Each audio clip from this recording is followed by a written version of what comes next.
Hi, I'm Mike Ward, and I want to just quickly cover one of the important topics related to how we estimated the weighted average cost of capital when we're doing discounted cash flows, and why it's important that we use market values rather than book values for the weighting.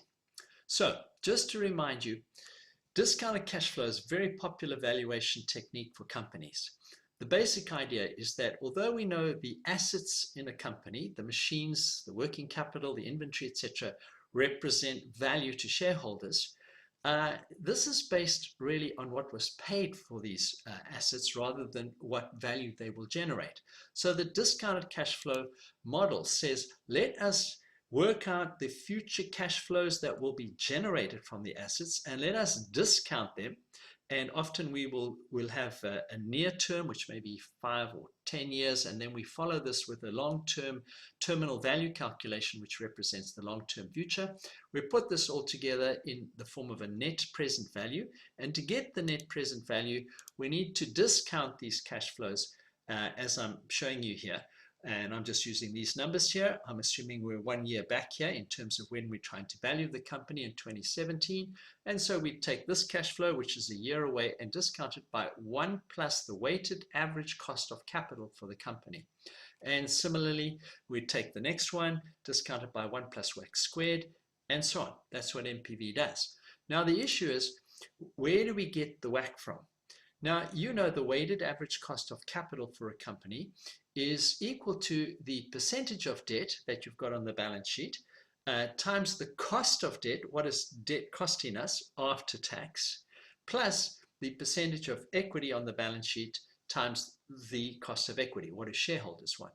And so let's say in a simple example like we've got here, that 1/3 of our debt is of our capital is debt and 2/3 is equity.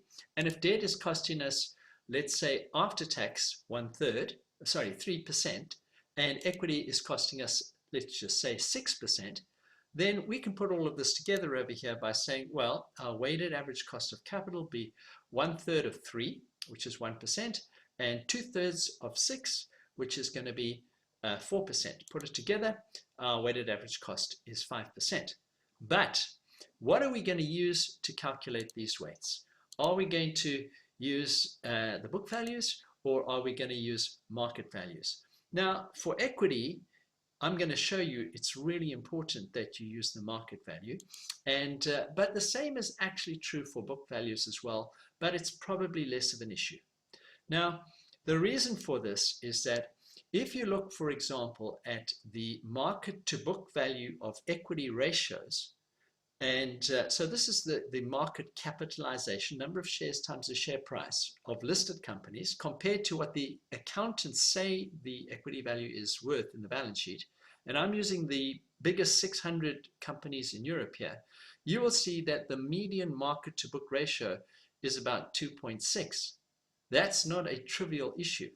So, you know, if the accountants say it's worth this, but the market is saying it's worth 2 to 3 times that, that's going to make a very big difference to WACC. So we need to factor that in. And but the issue is, well, which market cap do we use?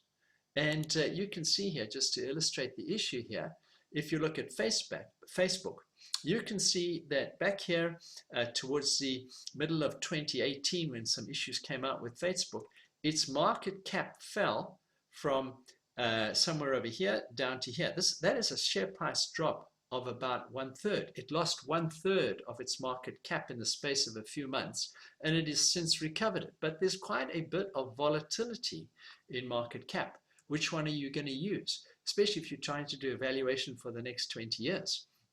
So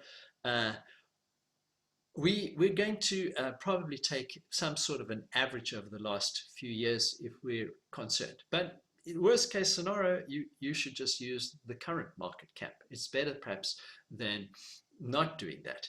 So why do we have to do this though? Well, first of all, book value as recorded in the balance sheet is historical.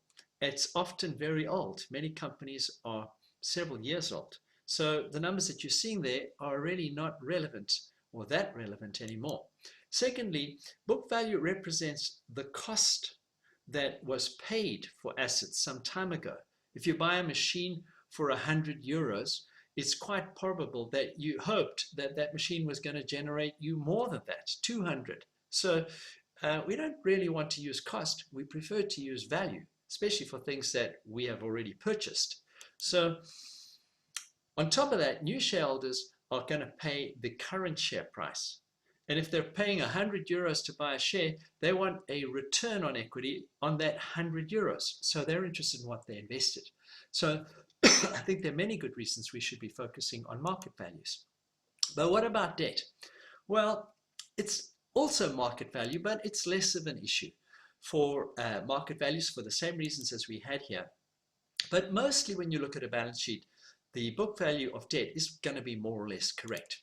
The exception is if the debt that you're seeing there has fixed coupon rates, and maybe the company's issued its own bonds, for example, and yields have significantly changed, and this is not being reported in the balance sheet yet, it may be necessary to revalue the debt as well. So please use market cap for equity at least, and maybe have a look at the debt as well. Make sure that it's reasonably valued in the balance sheet. I hope you found that helpful.